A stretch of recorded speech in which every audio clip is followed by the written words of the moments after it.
सीता नवमी का व्रत वैशाख मास की कृष्ण पक्ष की नवमी तिथि मनाई जाती है। इस बार नवमी तिथि 24 और 25 अप्रैल को रखा जाता है। मान्यता है कि इस दिन माता सीता का प्राय हुआ था। इस दिन व्रत करने से सुख समृद्धि मिलती है। आइए जानते हैं सीता नवमी कब मनाई जाएगी। हिंदू धर्म में वैशाख मास की कृष्ण पक्ष की नवमी तिथि को विशेष महत्व बताया गया है। इस दिन माँ सीता का प्राकट्य हुआ था, इसलिए वैशाख कृष्ण नवमी तिथि को सीता नवमी के नाम से भी जाना जाता है। सीता नवमी को जानकी नवमी के नाम से भी जाना जाता है। इस साल सीता नवमी की तारीख को लेकर थोड़ी उलझन बनी हुई है। आइए जानते हैं पंडित राकेश झा से इस साल सीता नवमी कब मनाई जाएगी। साथ ही जाने पूजा का शुभ मुहूर्त और मंत्र। सीता नवमी 2026 कब मनाई जाएगी। सीता नवमी तिथि का आरंभ 24 अप्रैल को शाम 7:22 से नवमी तिथि लग जाएगी और 25 अप्रैल को शाम 6:29 तक रहेगी। ऐसे में उदय तिथि के अनुसार 25 अप्रैल को जानकी नवमी यानी सीता नवमी मनाई जाएगी। नेपाल के जनकपुर धाम, जहाँ सीता जी का बचपन बीता और विवाह हुआ, वहाँ इस दिन भव्य उत्सव का आयोजन होगा। साथ ही बिहार के सीतामढ़ी जिले में पुनौरा धाम, जहाँ देवी सीता का प्राकट्य हुआ था, वहाँ भी धूमधाम के साथ सीता नवमी का उत्सव मनाया जाएगा। इस मौके पर सीतामढ़ी के ही जानकी स्थान मंदिर का भी उत्सव भव्य रहता है, जहाँ देवी सीता को पुनौरा धाम से लाकर राजा जनक जी ने रखा था और पहली प्रथम स्नान करवाया था। भक्तों लिए अब जान लेते हैं कि इस दिन कौन से भी काम हैं जो सीता नवमी के दिन भूल कर नहीं करना चाहिए। अगर गलती से भी आप भी इनमें से एक भी काम करते हो तो आपका जीवन बर्बाद हो सकता है। जीवन में दुख और तकलीफ, नई नई समस्याएं, पीड़ाएं, दिक्कत है आ सकती है। इसीलिए भूल कर भी जानी अनजाने में भी ऐसे काम इस दिन नहीं करना चाहिए। यानी कि सीता नवमी के दिन कुछ ऐसे काम हैं जो कि भूल कर भी नहीं करनी चाहिए।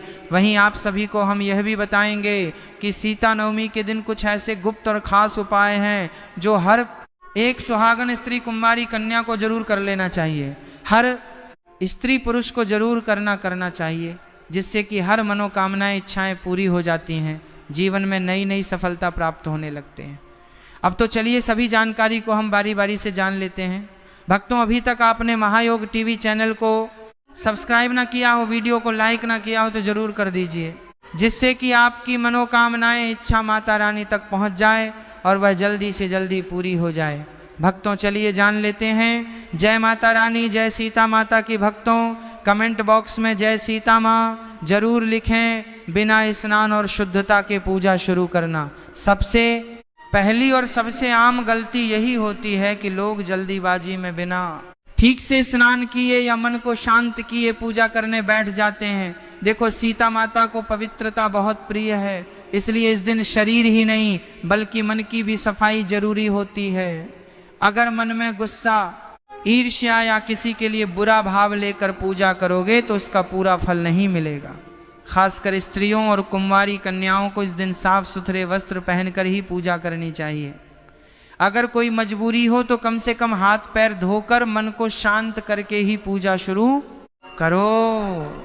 यही शुरुआत सही होगी, तभी आगे की सारी बातें भी सही तरीके से निभ पाती हैं। व्रत रखते समय गलत खान पान करना। जब लोग व्रत रखते हैं तो कई बार नियमों को हल्के में ले लेते हैं, जैसे कुछ भी खा लेना या बार बार कुछ ना कुछ खाते रहना। लेकिन सीता नवमी का व्रत संयम का प्रतीक है।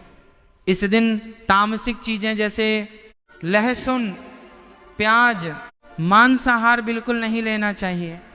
कई लोग फलाहार के नाम पर भारी भरकम चीजें खा लेते हैं, जिससे व्रत का भाव ही खत्म हो जाता है। स्त्रियों और कुंवारी कन्याओं के लिए यह और भी जरूरी है कि वे सादगी रखें और मन को शांत रखें। अगर व्रत पूरी श्रद्धा से नहीं रखा गया तो आगे की पूजा भी उतनी प्रभावी नहीं रह जाती। पति पत्नी के बीच विवाद या कटु शब्द बोलन इस दिन सबसे बड़ी गलती होती है। घर में झगड़ा करना या एक दूसरे को बुरा कहना। सीता माता ने अपने जीवन में हमेशा धैर्य और मर्यादा को निभाया, इसलिए इस दिन घर में शांति रखना बहुत जरूरी है। पति पत्नी के बीच अगर कोई छोटी बात भी हो तो उसे टाल देना चाहिए। कुंवारी कन्याओं के लिए भी यह जरूरी है कि वे किसी से बहस या झगड़ा ना करें। अगर घर का माहौल ही खराब रहेगा तो पूजा का असर भी कम हो जाएगा। इसलिए इस दिन जितना हो सके मीठा बोलो और शांति बनाए रखो। बड़ों का अनादर करना या उनकी बात टालना, बहुत बार देखा जाता है कि लोग पूजा तो कर लेते हैं लेकिन घर के बड़ों की बात नहीं मानते या उनसे ऊंची आवाज में बात कर लेते हैं। ये बहुत बड़ी गलती है। सीता माता हमेशा बड़ों का सम्मान करती थी, चाहे परिस्थितियां कैसी भी रही हो। इस दिन अगर आप बड़ों का आशीर्वाद नहीं लेते या उनका दिल दुखाते हो तो पूजा अधूरी मानी जाती है। खासकर कुंवारी कन्याओं को इस बात का बहुत ध्यान रखना चाहिए, क्योंकि यह उनके संस्कारों से जुड़ा होता है। जब आप बड़ों का सम्मान करते हो तभी पूजा का पूरा फल मिलता है। जरूरतमंद को दान ना करना, सीता नवमी पर दान का बहुत महत्व है, लेकिन लोग इसे नज़रअंदाज कर देते हैं। सिर्फ पूजा कर लेना ही काफ़ी नहीं होता, बल्कि किसी गरीब या ज़रूरतमंद की मदद करना भी ज़रूरी है। अगर आप सक्षम होते हुए भी दान नहीं करते तो ये एक बड़ी कमी मानी जाती है। स्त्रियों और पुरुषों दोनों को चाहिए कि इस दिन अनाज, वस्त्र या जो भी संभव हो दान करें। कुंवारी कन्याओं को भी अपनी क्षमता के अनुसार कुछ ना कुछ देना चाहिए। यह दान ही आगे की पूजा को और भी फलदायी बनाता है।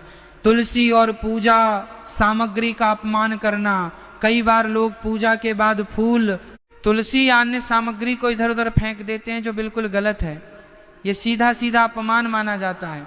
पूजा में इस्तेमाल की गई हर चीज पवित्र होती है, इसलिए उसे सम्मान के साथ किसी पेड़ के नीचे या साफ जगह पर रखना चाहिए। स्त्रियों और कन्याओं को तो खास तौर पर इस बात का ध्यान रखना चाहिए। अगर आप पूजा सामग्री का सम्मान नहीं करोगे तो आगे की भक्ति भी कमजोर हो जाती है।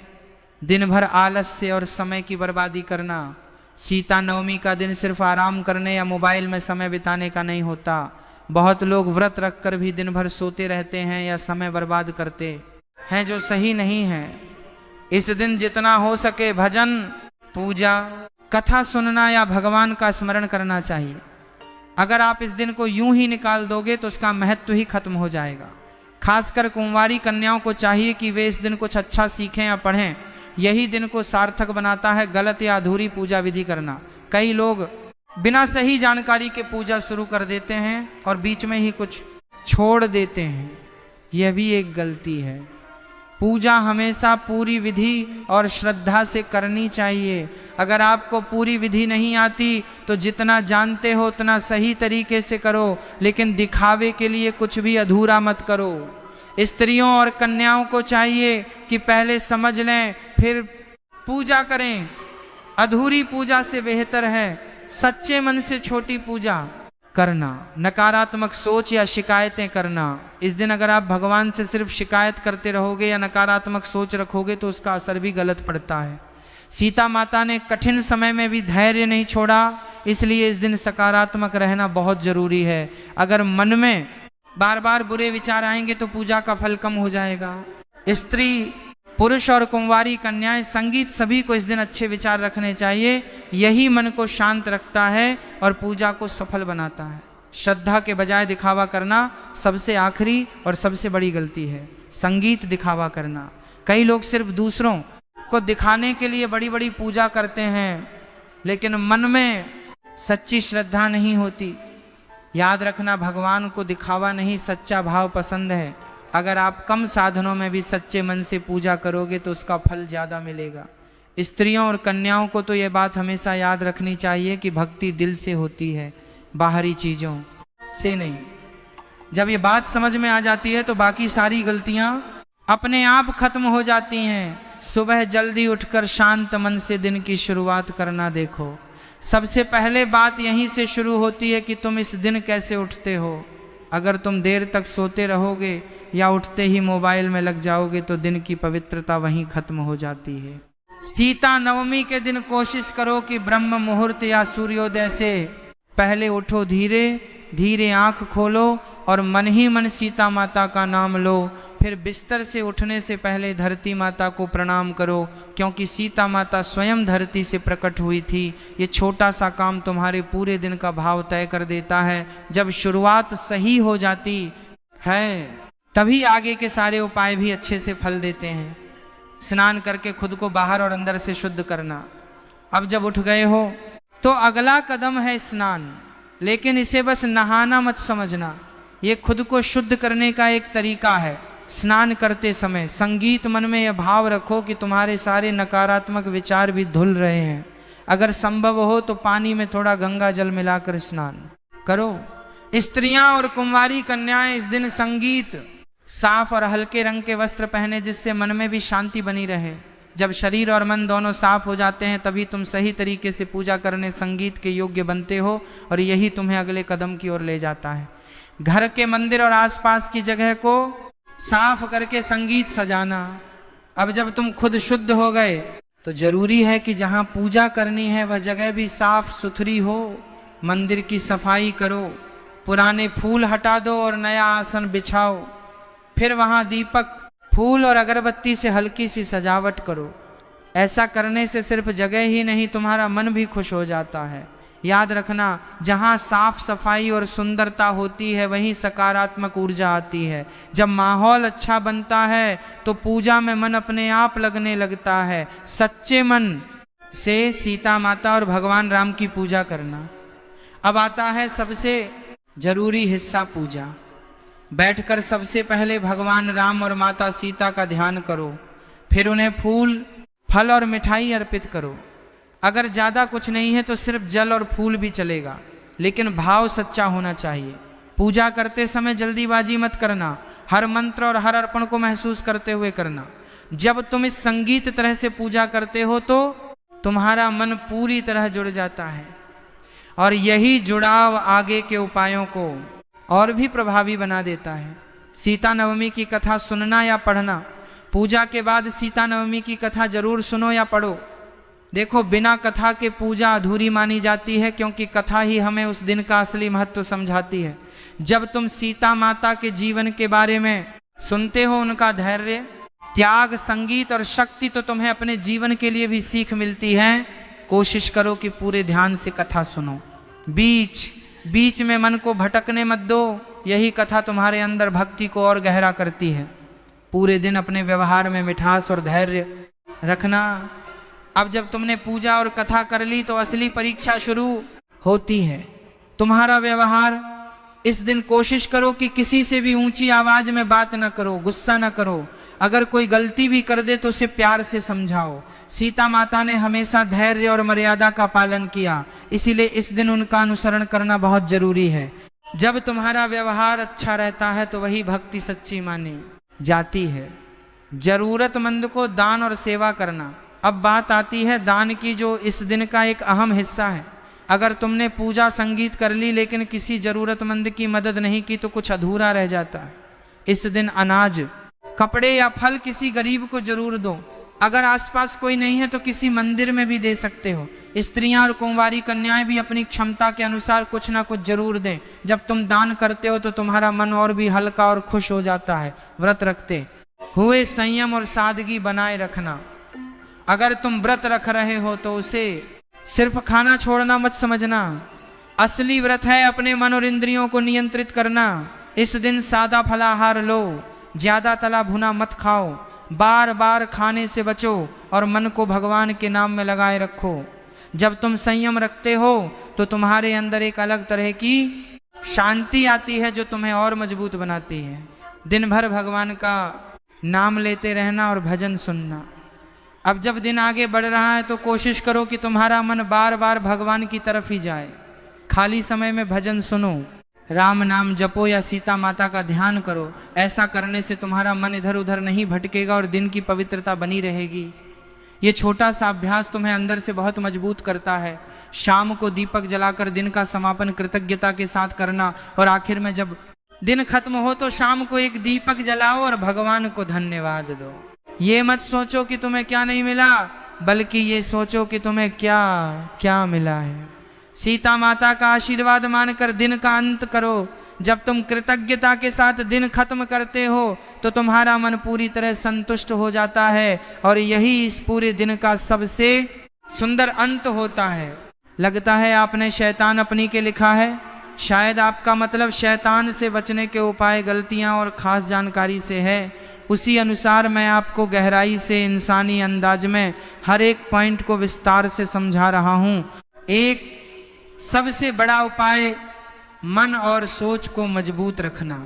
सबसे पहली और सबसे जरूरी बात यह समझनी चाहिए कि शैतान या नकारात्मक शक्ति सीधे इंसान पर हमला नहीं करती, बल्कि वह इंसान के मन और सोच को कमजोर करके अंदर से पकड़ बनाती है। जब इंसान डरता है, ज्यादा चिंता करता है या अपने ऊपर विश्वास खो देता है, तब शैतान का प्रभाव बढ़ने लगता है। इसीलिए सबसे बड़ा उपाय यही है कि आप अपने मन को मजबूत रखें, अपने अंदर सकारात्मक सोच विकसित करें और हर परिस्थिति में खुद को संभालना सीखें। रोज सुबह उठकर अच्छा सोचें, अच्छे काम करें और अपने मन को भटकने न दें। जो इंसान खुद पर नियंत्रण रखता है, उसके पास कोई भी बुरी शक्ति ज्यादा देर तक टिक नहीं पाती। कई लोग छोटी छोटी बातों पर डर जाते हैं, अंधविश्वास में पड़ जाते हैं और वहीं से उनकी कमजोरी शुरू होती है। अगर आप मानसिक रूप से मजबूत रहेंगे तो किसी भी तरह का नकारात्मक प्रभाव आप तक पहुंच ही नहीं पाएगा। 2, सबसे बड़ी गलती डर और अंधविश्वास में फंस जाना। बहुत लोग बिना वजह हर चीज को शैतान या बुरी शक्ति से जोड़ देते हैं और यही उनकी सबसे बड़ी गलती बन जाती है।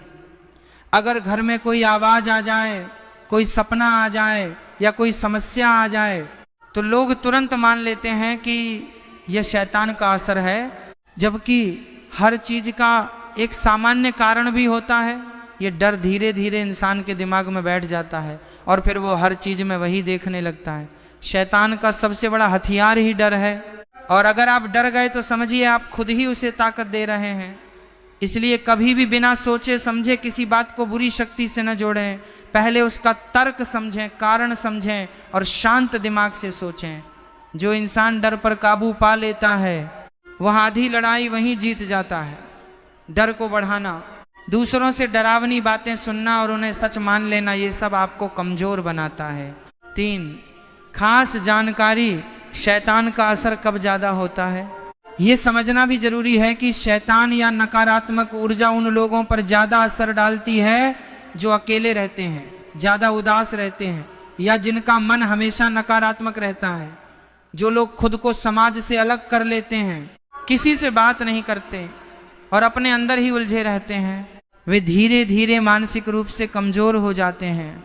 यही समय होता है जब नकारात्मक विचार उनके ऊपर हावी होने लगते हैं। इसलिए हमेशा लोगों से जुड़े रहें, अपने परिवार और दोस्तों के साथ समय बिताएं और खुद को अकेला न रखें। साथ ही जो लोग गलत काम करते हैं, दूसरों को नुकसान पहुंचाते हैं या गलत आदतों में पड़ जाते हैं, उनके जीवन में भी नकारात्मक ऊर्जा बढ़ती है। एक साफ सुथरी, सकारात्मक और संतुलित जीवन शैली आपको हर तरह की बुरी ताकत से दूर रखती है। 4, उपाय, पूजा, प्रार्थना और सकारात्मक ऊर्जा का सहारा। अगर आप सच में खुद को सुरक्षित रखना चाहते हैं तो रोज थोड़ा समय पूजा पाठ, ध्यान या प्रार्थना में जरूर दें।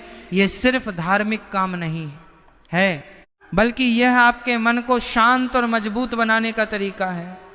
जब आप भगवान का नाम लेते हैं, मंत्र जपते हैं या ध्यान करते हैं तो आपके अंदर एक सकारात्मक ऊर्जा पैदा होती है जो किसी भी नकारात्मक शक्ति को पास नहीं आने देती। घर में साफ सफाई रखना, अच्छे वातावरण में रहना और सकारात्मक बातें करना भी बहुत जरूरी है। जहाँ गंदगी, झगड़ा और नकारात्मकता होती है वहाँ बुरी ऊर्जा जल्दी आती है। इसलिए अपने घर और मन दोनों को साफ रखें। रोज थोड़ा समय खुद के लिए निकालें, गहरी सांस लें और अपने मन को शांत करें। यह भी एक तरह का शक्तिशाली उपाय है। 5, गलत संगत और बुरी आदतों में पड़ना। एक और बहुत बड़ी गलती जो लोग अक्सर कर देते हैं वह है गलत लोगों की संगत में पड़ना और बुरी आदतों को अपनाना।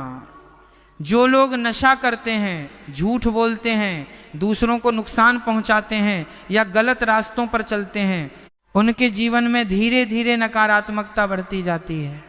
यह नकारात्मकता ही आगे चलकर उन्हें अंदर से कमजोर बनाती है और फिर वे हर तरह की बुरी चीज़ों के प्रभाव में आ जाते हैं। इसलिए हमेशा अच्छी संगत चुनें, अच्छे लोगों के साथ रहें और अपने जीवन को सही दिशा में रखें। याद रखें, इंसान का वातावरण और उसकी आदतें ही तय करती हैं कि उसके जीवन में सकारात्मकता आएगी या नकारात्मकता। अगर आप खुद को सही रखेंगे तो कोई भी शैतानी ताकत आपका कुछ नहीं बिगाड़ सकती। 6 उपाय, अपने दिन की शुरुआत सही तरीके से करना। बहुत लोग इस बात को हल्के में लेते हैं, लेकिन सच्चाई यह है कि आपका दिन कैसे शुरू होता है उसी से पूरे दिन की ऊर्जा तय होती है। अगर आप सुबह उठते ही मोबाइल, नेगेटिव खबरें या बेकार की बातें देखने लगते हैं तो आपका मन धीरे धीरे भारी और नकारात्मक हो जाता है। यही वह जगह है जहां से शैतानी या नकारात्मक ऊर्जा को जगह मिलती है। इसके बजाय सुबह उठकर सबसे पहले अपने मन को शांत करें, भगवान का नाम लें, कुछ अच्छे विचार सोचें और अपने दिन के लिए सकारात्मक इरादा बनाएं। आप चाहें तो हल्का ध्यान, प्राणायाम या मंत्र जप भी कर सकते हैं। इससे आपका मन स्थिर रहेगा और कोई भी नकारात्मक शक्ति आपको आसानी से प्रभावित नहीं कर पाएगी। जो इंसान अपने दिन की शुरुआत सुकून और विश्वास के साथ करता है उसके आसपास अपने आप एक सुरक्षा कवच बन जाता है। 7 गलती, हर समस्या का कारण शैतान को मान लेना। कई बार इंसान अपनी गलतियों या जीवन की समस्याओं की जिम्मेदारी लेने से बचता है और सब कुछ शैतान या बुरी शक्ति पर डाल देता है। यह सोच बहुत खतरनाक होती है क्योंकि इससे इंसान खुद को सुधारने की कोशिश ही नहीं करता। अगर काम नहीं बन रहा, मन परेशान है या घर में दिक्कतें हैं तो उसका कारण अक्सर हमारी आदतें, फैसले और परिस्थितियां होती हैं, नॉट कोई अदृश्य शक्ति। जब आप हर चीज के पीछे शैतान को देखने लगते हैं तो आप वास्तविक समाधान से दूर हो जाते हैं। सही तरीका यह है कि आप अपनी स्थिति को समझें, अपनी गलतियों को पहचानें और उन्हें सुधारने की कोशिश करें।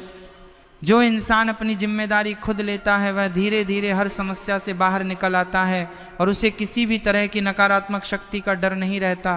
8 खास जानकारी, खाली दिमाग क्यों बनता है खतरा। आपने ये कहावत जरूर सुनी होगी कि खाली दिमाग शैतान का घर होता है, और ये सिर्फ कहावत नहीं बल्कि गहरी सच्चाई है। जब इंसान के पास करने के लिए कुछ नहीं होता, वो अकेला बैठा रहता है या बिना मकसद के समय बिताता है, तब उसके मन में अजीब अजीब विचार आने लगते हैं। धीरे धीरे ये विचार डर, शक और नकारात्मकता में बदल जाते हैं। यही वह समय होता है जब इंसान खुद ही अपने दिमाग में डर पैदा कर लेता है और उसे लगता है कि कोई बाहरी शक्ति उसे परेशान कर रही है। इसलिए हमेशा खुद को किसी न किसी अच्छे काम में व्यस्त रखें, चाहे वह पढ़ाई हो, काम हो या कोई शौक। जब आपका दिमाग सकारात्मक और व्यस्त रहेगा तो उसमें नकारात्मकता के लिए जगह ही नहीं बचेगी। 9 उपाय, घर के वातावरण को सकारात्मक बनाना। घर का माहौल बहुत बड़ी भूमिका निभाता है। अगर घर में हमेशा झगड़ा, गुस्सा, तनाव और गंदी ऊर्जा रहती है तो वहाँ रहने वाले लोगों पर उसका असर जरूर पड़ता है। धीरे धीरे मन भारी होने लगता है और नकारात्मकता बढ़ती जाती है। इसके उलट अगर घर में शांति, प्रेम और साफ सफाई होती है तो वहाँ एक अलग ही सुकून महसूस होता है। रोज घर की सफाई करना, हल्की सुगंध या अगरबत्ती लगाना, भगवान का नाम लेना, ये सब छोटी छोटी चीजें हैं लेकिन इनका असर बहुत बड़ा होता है। कोशिश करें कि घर में बेकार की बहस कम हो और अच्छे माहौल को बनाए रखें। ऐसा घर अपने आप एक सुरक्षित जगह बन जाता है जहां कोई भी बुरी ऊर्जा टिक नहीं पाती।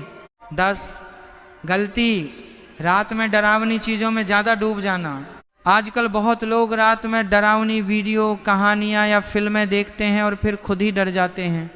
रात का समय वैसे ही शांत और संवेदनशील होता है और अगर उस समय आप अपने दिमाग में डर भर देंगे तो वह और ज़्यादा असर करेगा। कई बार लोग कहते हैं कि उन्हें अजीब अजीब चीज़ें महसूस होती हैं, लेकिन असल में वह उनके अपने दिमाग का खेल होता है जो उन्होंने खुद ही बनाया होता है।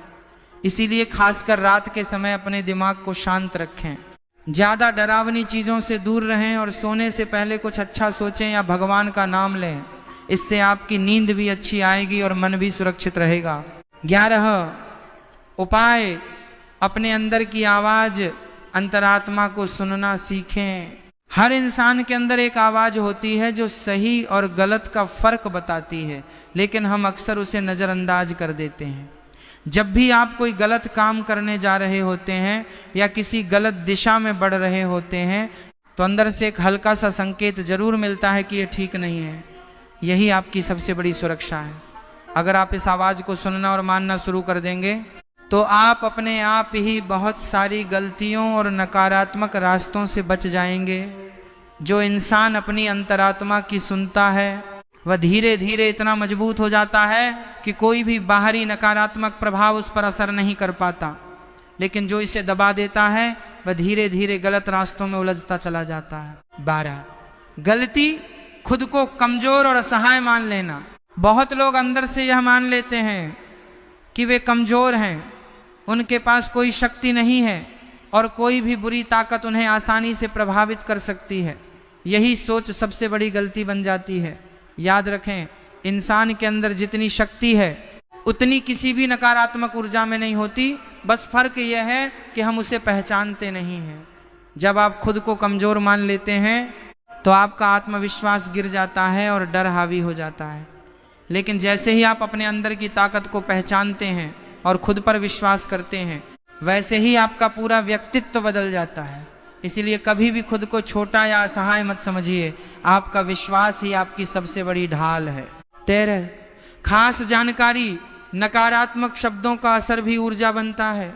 जो हम बोलते हैं उसका असर सिर्फ सामने वाले पर नहीं बल्कि हमारे खुद के मन और वातावरण पर भी पड़ता है।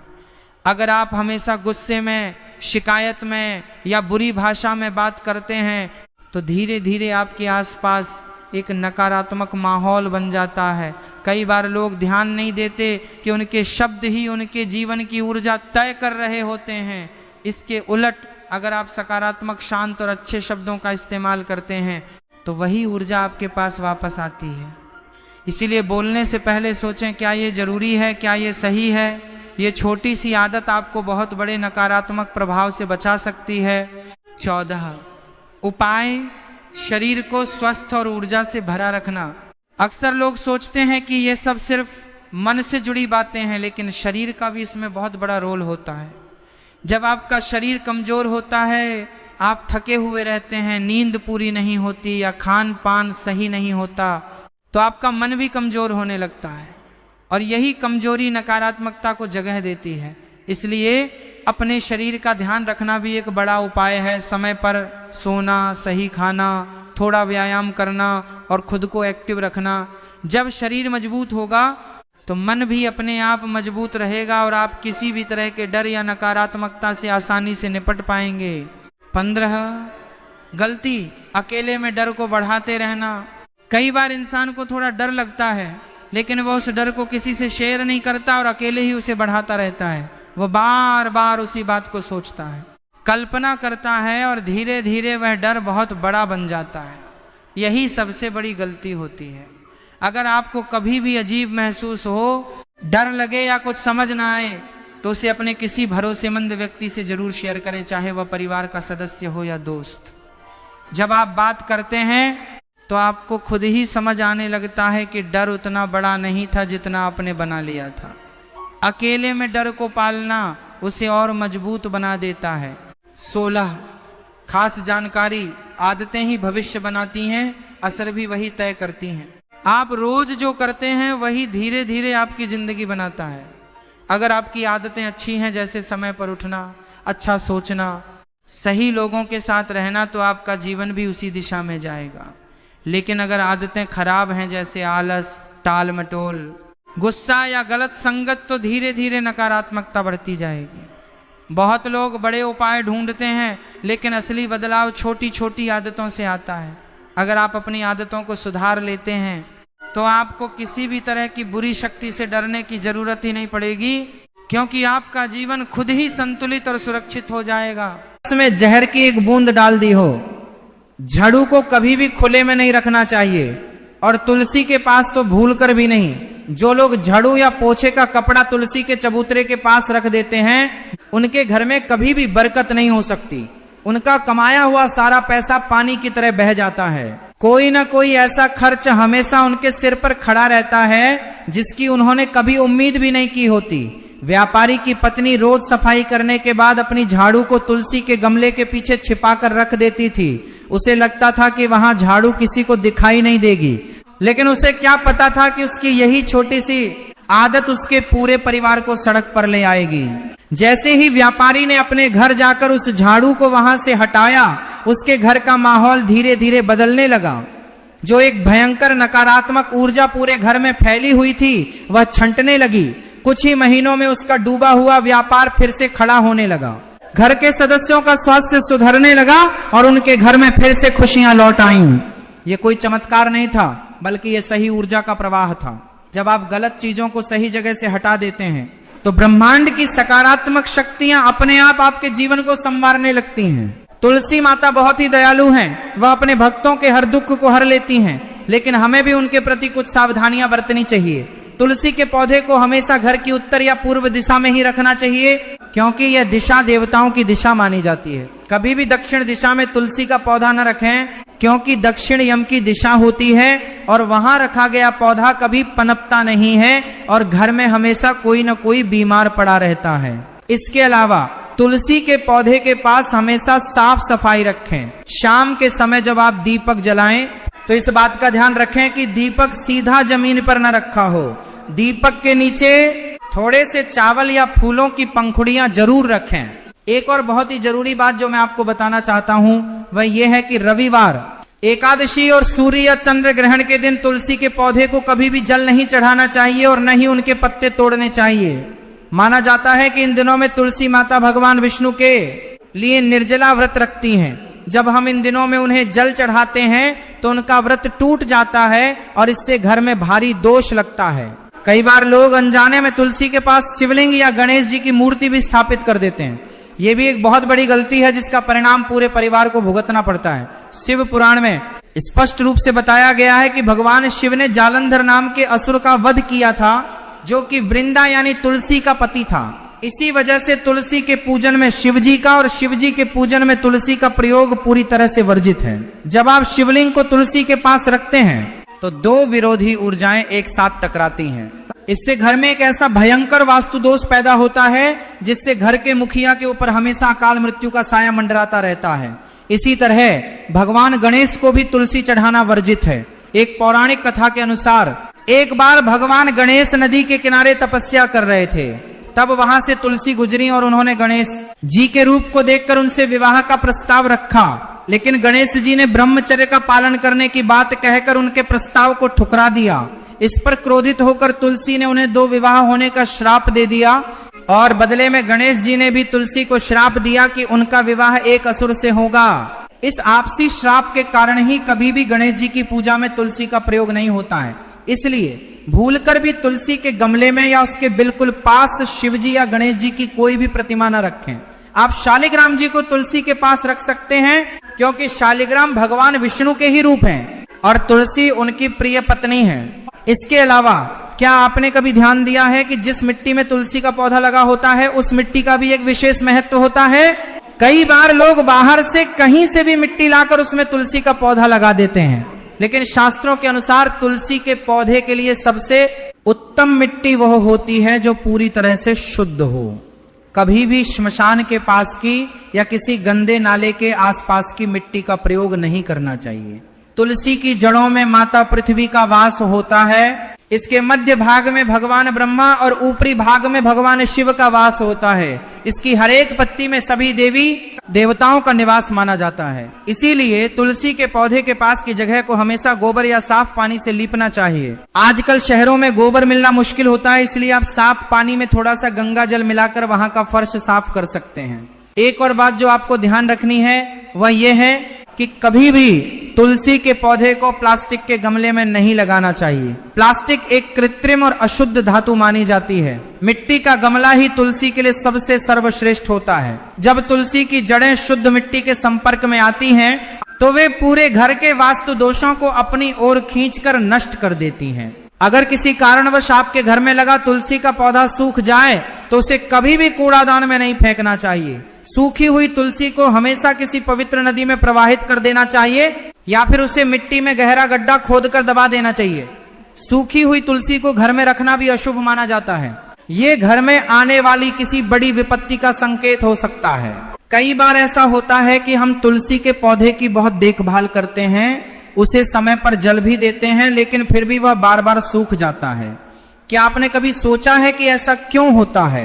ज्योतिष शास्त्र के अनुसार जब घर पर कोई बहुत बड़ा संकट आने वाला होता है या घर के किसी सदस्य पर कोई भारी तांत्रिक प्रयोग किया गया होता है, तो सबसे पहले घर में मौजूद तुलसी का पौधा उस नकारात्मक ऊर्जा को अपने ऊपर ले लेता है। तुलसी माता खुद को सुखाकर आपके परिवार की रक्षा करती हैं।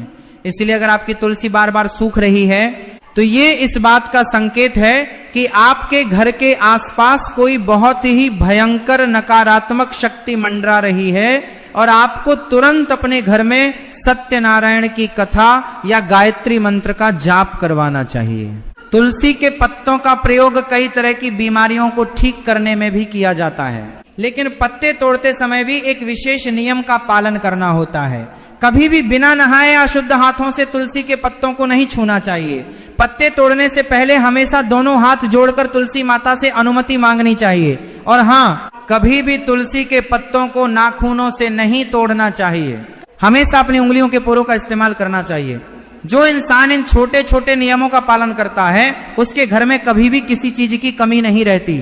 आप खुद सोचिए, हम अपने घर को सुंदर बनाने के लिए लाखों रुपए खर्च कर देते हैं, महंगे महंगे फर्नीचर लाते हैं, शानदार पेंट करवाते हैं, लेकिन अगर घर का मुख्य ऊर्जा केंद्र यानी हमारा पूजा घर और हमारा तुलसी का पौधा ही सही स्थिति में नहीं है तो वो सारा पैसा और वो सारी सजावट बिल्कुल बेकार है। असली सुख और शांति किसी महंगे सामान में नहीं बल्कि घर की सकारात्मक ऊर्जा में बसती है।